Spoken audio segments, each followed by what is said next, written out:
Salut. Super, salut, tu vas bien? Ça va et toi? Alors pour les potes, tu t'appelles? Franck. Cool. Donc moi c'est John, on s'est croisés dans le métro en fait, non ou dans le train.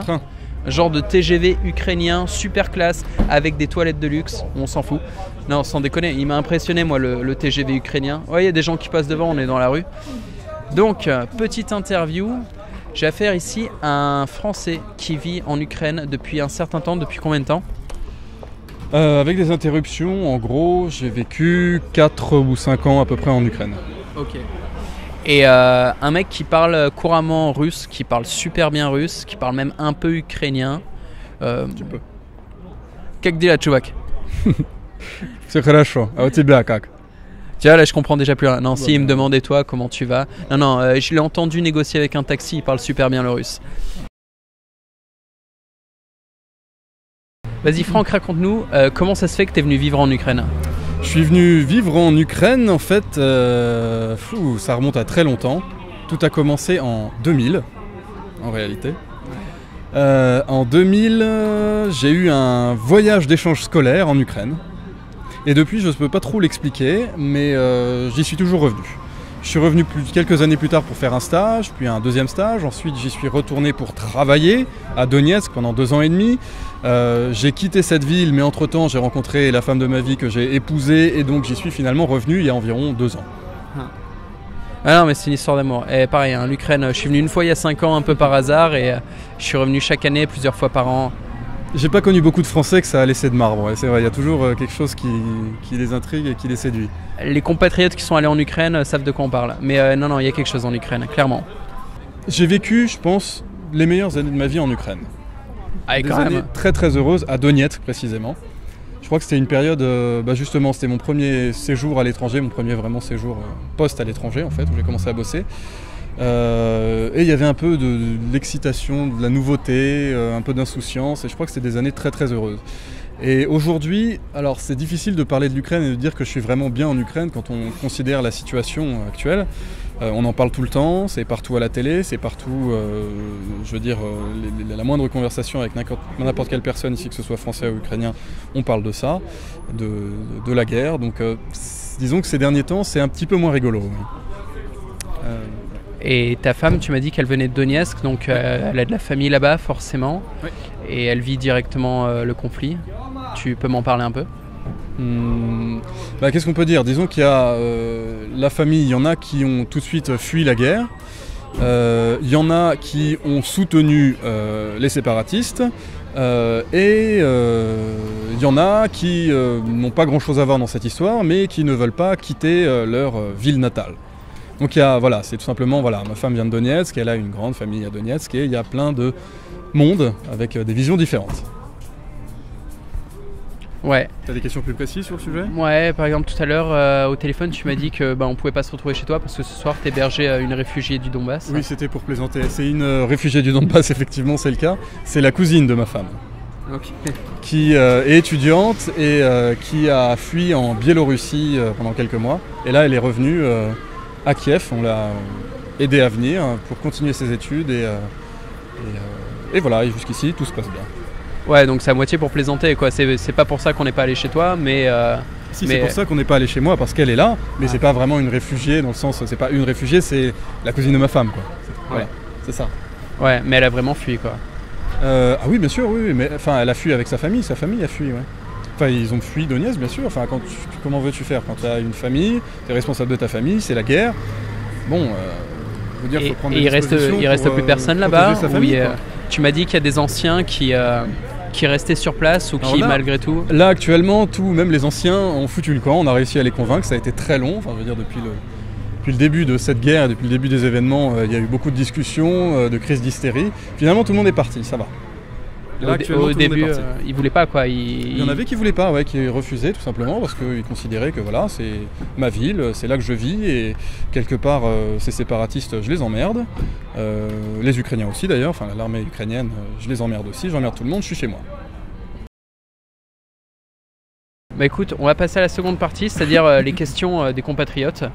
Parce que je leur ai dit que j'allais rencontrer un Français qui était en ce moment à Kiev, qui est depuis longtemps. Donc voilà. On commence avec une question d'Adèle Soudan. Hein, Adèle, c'est pour toi mon pote.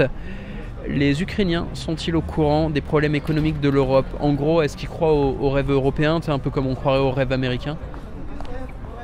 Alors ça, c'est une question qu'on a souvent abordée au moment de ce qu'on appelait l'Euromaïdan. C'est-à-dire que l'Euromaïdan, si on peut rappeler brièvement les événements, c'était Yanukovych qui avait refusé de signer un accord, une convention avec l'Union européenne, convention de coopération, enfin un accord assez formel. Et c'est suite à ça que globalement des jeunes sont sortis dans la rue pour protester du coup contre la décision de Yanukovych, on va dire, plutôt pour une association avec l'Union européenne. Mais tout ça était assez naïf et c'était, on va dire, les débuts de Maïdan. Disons que ça c'était, comment dire, un premier événement un petit peu spontané qui a ensuite beaucoup évolué. Parmi ces gens-là, effectivement, on avait l'impression, alors je sais pas, on avait l'impression effectivement qu'il y avait des gens qui croyaient que l'Union européenne allait sauver l'Ukraine. Voilà. Maintenant, il y a une chose, moi, un argument que j'ai très souvent entendu chez les Ukrainiens. Alors justement, moi, j'essaie souvent de leur dire, et pendant Maïdan, j'ai essayé de discuter avec des gens et de leur dire, mais l'Union européenne, premièrement, se moque de l'Ukraine. Enfin, on ne s'intéresse pas beaucoup à eux. Hein, je veux dire, on n'a rien à faire pour eux. Il me semble que c'est clair pour tout le monde, mais justement pas forcément pour les Ukrainiens ici. Comment dire pardon. Si jamais l'Ukraine un jour on va dire, je sais pas, se met d'accord avec l'Union européenne pour être sur la voie d'une intégration, pourquoi pas, éventuellement, ou même on peut imaginer une intégration européenne de l'Ukraine, qu'est-ce qui va se passer? Enfin, on a vu, on a déjà beaucoup d'exemples, comment dire, des solutions qu'on propose aux pays qui sont au bord du gouffre économiquement en Union européenne, hein, on l'a vu. On a vu les crises qu'il y a en Union européenne, l'endettement terrible. Ça, c'est des choses qu'on voit, et quand j'essaie de leur parler de choses comme ça, ils me disent oui, c'est vrai, on en a conscience, mais il faut comprendre, il faut savoir, il faut connaître les difficultés dans lesquelles on vit. C'est-à-dire qu'on est dans un état de non-droit, où il n'y a pas de propriété. Quand tu as quelque chose, que ce soit un appartement, un business, quelque chose, on peut te le reprendre n'importe quand. Même le nouveau gouvernement, dans tous les cas, n'a pas réussi à changer cette situation, puisque dans tous les cas, il y a toujours de la corruption, il y a toujours comment dire, des gens qui s'approprient du business, sans parler des désordres qu'il y a eu au moment de Maïdan, au moment de ce gros flou politique, ce gros bordel politique. Instabilité totale, et tu faisais ce que tu voulais, hein. Il n'y avait pas vraiment de police, même les flics étaient un peu terrorisés, ils regardaient autour d'eux, ils avaient très peur, et ils avaient raison. Enfin, c'était une période assez particulière, et du coup voilà, ils me disent, en Union européenne, malgré, oui, les problèmes économiques, malgré l'endettement, malgré tout ce scénario terrible qu'on nous réserve, en Union européenne, il y a des droits. Et quand on a fait un crime, on est jugé pour ça. Ouais. Ça se fait sourire, mais quand on voit les situations en Ukraine, enfin quand on voit ce qui se passe en Ukraine, globalement, c'est vrai. C'est vrai, c'est la vérité. Je veux dire, il y a une certaine... comment dire, du moins en France, on a quand même de gros acquis sociaux, nos fameux acquis sociaux en France, qui font rêver les Ukrainiens. Je veux dire, en Ukraine, le jour où tu as perdu ton taf, tu n'as personne pour t'aider, tu tombes dans la merde, tu tombes vraiment dans la merde.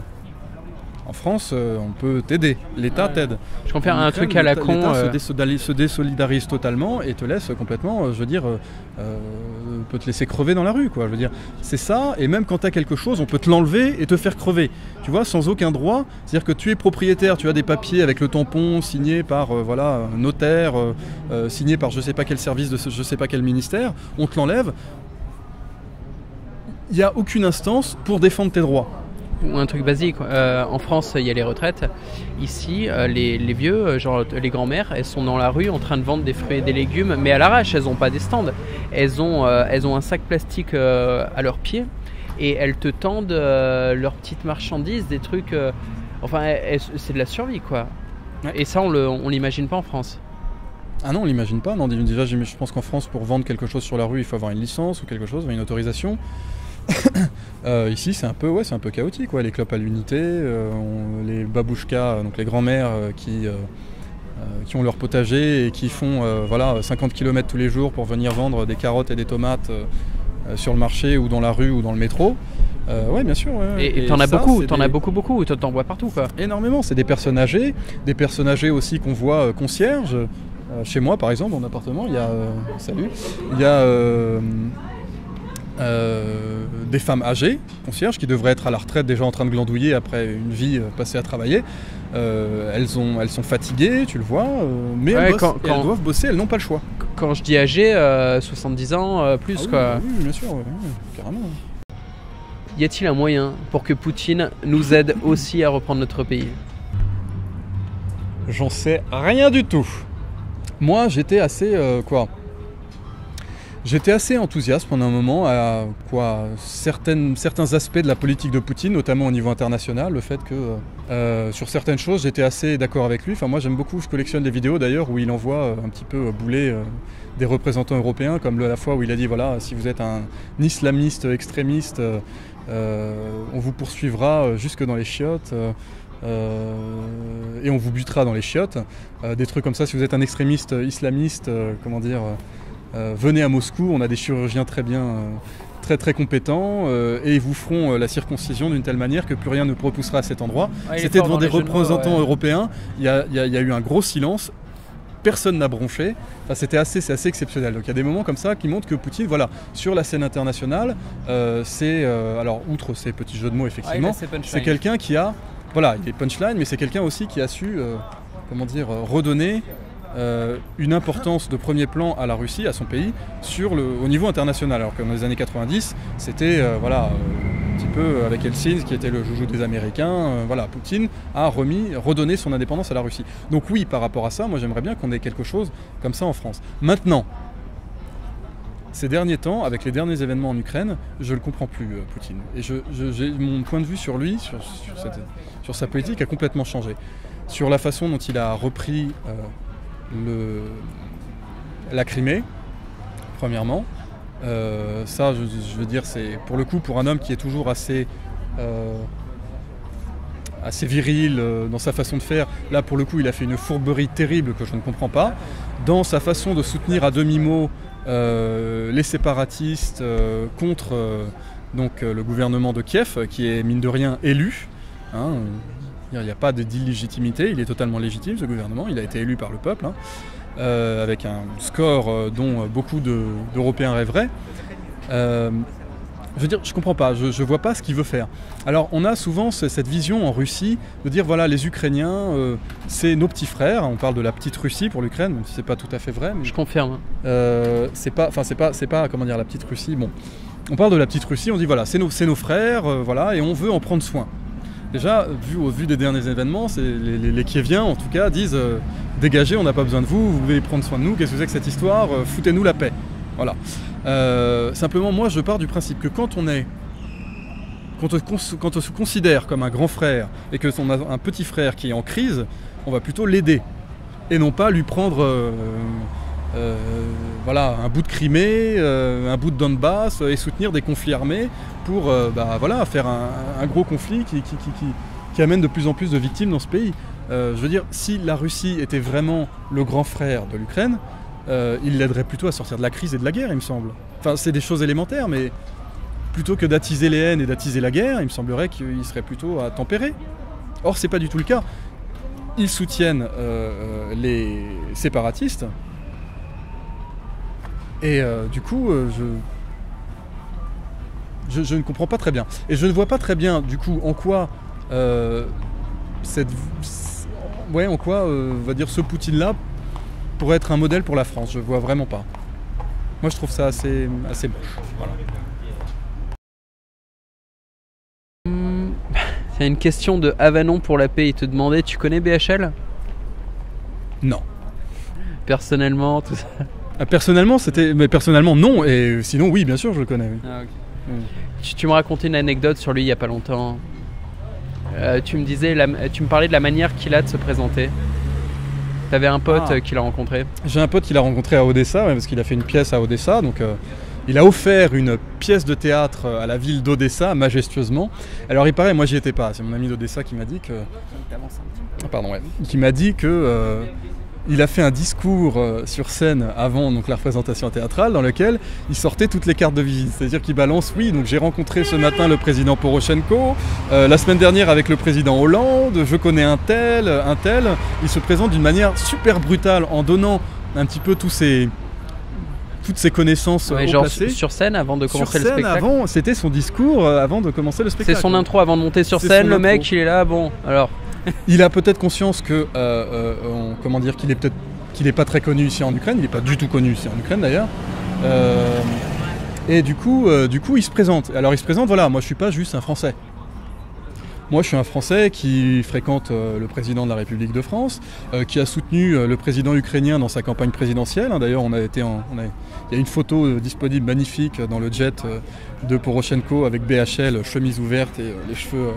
au vent, comme d'habitude, en train de discuter sur un sujet certainement de politique intérieure très très aigu avec Poroshenko. C'est risible, quoi, mais c'est toujours, c'est typique de BHL, quoi. C'est que de la gueule, quoi. C'est assez typique. Bon, c'était la petite parenthèse déconne de l'interview, hein. Il faut bien qu'on rigole. Mais on déconne, mais n'empêche que ce mec-là, il est en train de se taper l'incruste en Ukraine, c'est assez incroyable. Donc on a vu des discours qu'il a fait sur Maïdan, on a vu ça, et puis on a vu aussi, moi j'ai vu sur un journal sur internet qui s'appelle Zerkala Nedeli, sur lequel on avait dans la partie pub une photo de Bernard-Henri Lévy avec un lien menant à une page de ce site. Donc, sur laquelle il y avait une interview de Bernard-Henri Lévy. Tu vas sur le site internet, sur n'importe quelle page, quelle que soit la page où tu vas, tu as la petite photo de BHL à côté, comme si c'était une petite rubrique qu'on te proposait de voir un article lié, puisque ça te mène non pas à l'extérieur vers un autre site, mais vers le site même. Donc on a l'impression que c'est le site intérieur qui propose un article intéressant, pertinent par rapport à ce que tu es en train de regarder. Pour ceux qui ne comprennent pas, un site internet vend toujours de l'espace publicitaire, c'est comme ça qu'ils survivent. Bon, sauf ER qui a sa dignité. Mais bref, non mais c'est vrai, t'as des pubs sur le côté et qui sont vendus aux annonceurs pour faire de la thune. Et donc là tu me dis que tout l'espace publicitaire genre du site a été racheté par BHL et que tout ramène à son putain d'article. Voilà, mais c'est ça en fait. C'était pendant 2 ou 3 semaines, je crois. À l'arrache, allez bam. Il a mis sa photo sur strictement toutes les pages pendant 2 ou 3 semaines.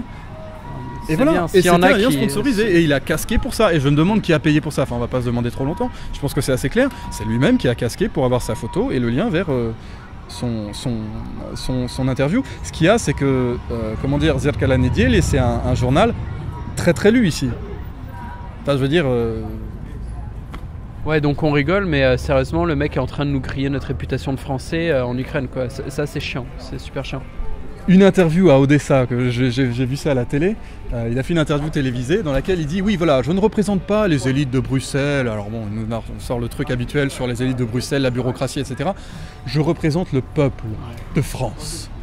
Et c'est le peuple qui soutient le Maïdan. » Comme le mec ne peut pas sortir dans la rue sans un garde du corps, il soutient le peuple, quoi. Il représente le peuple. Et il dit voilà, je ne représente pas les instances politiques françaises, je représente le peuple. Et le peuple soutient l'Ukraine. Encore une fois, c'est toujours l'éternelle question de la légitimité de BHL, qui là pour le coup se présente clairement, il faut retrouver le lien, je peux le retrouver facilement, je peux te l'envoyer, il se représente clairement comme le représentant du peuple français, auprès des Ukrainiens. Donc il faut bien que vous compreniez cela. Поэтому это важно понять. Je suis ici le représentant de ces opinions publiques européennes. Я здесь представляю общественное мнение европейское. Pourquoi ? Parce que le mec se dit représentant des Français. Pourquoi ? Ici en Ukraine on adore les Français, il y a une grande francophilie, énorme. Donc déjà tu dis je suis français, déjà spontanément t'es un gars sympa. Ouais, si en plus tu dis j'étais la semaine dernière avec le président Hollande, t'es un gars sympa mais en plus t'es un gars sérieux. On écoute tout ce que tu dis et on est d'accord, je veux dire amen. Et je pense que BHL le sait très bien. Ici ils ont pas le logiciel pour capter que le mec c'est un guignol, quoi. Je pense que clairement ouais. Et puis comment est-ce qu'ils pourraient l'avoir ? Ils peuvent pas avoir cette connaissance des personnalités françaises, leur background. Personne n'est jamais allé lire un bouquin de BHL, personne n'est jamais allé voir une interview. Je veux dire simplement le fait de ne pas parler français déjà ça met une distance, c'est évident. Puis ils sont accueillants vers les Français encore une fois, donc je veux dire spontanément. Alors après de là à savoir s'ils l'écoutent et si BHL va réellement avoir une influence en Ukraine, j'en sais rien, mais en tout cas il est pote avec le président. On a dit que Maïdan c'était un mouvement de fascistes et d'imbéciles. C'est pas vrai du tout, c'est totalement faux. Il n'y a pas les fascistes et les imbéciles soi-disant dominés par les Américains ou je sais pas quoi. Enfin, je suis pas d'accord du tout avec ça. Moi j'ai un ami qui me racontait que que il y avait des gens spontanément qui défendaient, qui avaient cette conscience de la nécessité de défendre leur ville ou leur quartier même. C'est-à-dire que pendant la période de Maïdan, il y avait ce qu'on appelait des titouchkas, qui étaient des sortes de provocateurs anti-Maïdan, dont la majeure partie était payée pour ça. C'est prouvé, hein, voilà. Et ces gens commençaient à se propager dans la ville et à faire des provocations un peu partout. Et il y a eu une réponse à ça. C'était ce qu'on appelait After Maïdan, c'est-à-dire l'auto-Maïdan, des gens qui se baladaient en voiture, des volontaires, hein, c'était pas des flics ni quoi que ce soit, qui se réunissaient pour défendre leur ville, défendre leur quartier, en l'occurrence, parce que mon ami défendait son quartier. Et ils s'organisaient entre eux spontanément avec une application de iPhone ou de smartphone qui servait de talkie-walkie. Et voilà, ils faisaient un petit peu, pas directement la chasse à ces gens-là, mais ils surveillaient leur quartier et ils faisaient en sorte de conserver l'ordre dans ce quartier-là. Il m'a même raconté une fois où ils sont allés chez les flics en leur demandant est-ce que vous êtes avec nous ou est-ce que vous êtes avec eux. Donc pour dire qu'à un moment où Maïdan crée une grosse déstabilisation politique, c'est vraiment le bordel, même les flics ne savent plus vraiment où ils sont, il y a des citoyens qui se réunissent pour défendre leur quartier et qui vont au commissariat pour dire les gars, vous êtes avec qui là? Vous êtes avec nous ou vous faites n'importe quoi? C'est-à-dire que c'est eux qui représentaient l'autorité à ce moment-là. Et c'est eux qui ont remis les flics dans le droit chemin. Le flic, il me racontait, il était un peu en train de rire, il fait bien sûr qu'on est avec vous et tout, mais on sentait bien que c'était le bordel et qu'il n'était pas, qu'il n'était pas très à l'aise. Et ce que tu me décris, moi, c'est un peu ce que j'ai vu. J'ai discuté avec quelques jeunes de mon âge qui se sont retrouvés à rejoindre l'armée et qui sont partis à l'Est, ou d'autres qui en sont revenus, et qui vont pas spécialement en défendant une position politique, même pas du tout, en fait, qui comprennent rien. Et ils sont pas spécialement dans l'analyse. Leur compréhension, elle est « je suis ukrainien ». C'est une compréhension nationaliste. Ils vont défendre leur pays, mais sans même trop savoir comment, quoi. Ils vont avec l'armée officielle du pays, c'est tout. Moi, alors pour les militaires, oui. Ouais, pour les militaires, bah oui, bien sûr, quand t'es militaire, t'as pas le choix, hein, t'es envoyé, c'est tout. Hein. Comment dire, après il y a des volontaires, des gens, notamment le bataillon Donbass, c'est assez intéressant, mais c'est un bataillon de volontaires réunis par un mec assez énigmatique, Semyon Semyonchenko, qui a un pseudonyme, qui a réuni justement tous ces volontaires et qui est très très célèbre et qui, a une vision assez intéressante justement de toute cette situation. Disons que lui est partie prenante puisqu'il combat aux côtés des forces antiterroristes, mais en même temps tu me demandais pour les voies un peu alternatives, c'est-à-dire qui sont en dehors de Kiev ou des séparatistes. Je veux dire, il y a une voix en tout cas qui est très entendue, c'est celle de Semyon Semyonchenko. Et il faut le suivre, ce bonhomme-là, on devrait en parler en France, et on n'en parle jamais. Il est très très intéressant et écouté par beaucoup d'Ukrainiens qui lui proposent pour le coup, qui propose du moins une critique très très lucide de la situation en Ukraine. Mais Semyon Semyonchenko, il a une page sur Facebook qui met à jour régulièrement d'ailleurs, au front, hein, ça n'empêche pas de prendre son smartphone et d'écrire des nouvelles directement du terrain en disant d'ailleurs régulièrement n'écoutez pas ce que vous disent les médias, ils vous ont dit ça, c'est des conneries et moi je vous dis voilà comment ça se passe. Donc c'est vraiment une personne qui a une grande importance et qui est certainement amenée à jouer un rôle assez important dans l'Ukraine à l'avenir. Et voilà, et pour le coup qui est contre les séparatistes, mais qui n'est pas dans un soutien à Kiev. Il ne soutient pas du tout Poroshenko et le nouveau gouvernement, de la même manière qu'il ne soutenait pas le gouvernement provisoire qui avait été mis en place par la force, par des milices armées. Il ne soutient rien de tout ça. Lui, c'est un nationaliste, se considère comme un nationaliste qui veut le bien de son pays. Et voilà, donc il y a quand même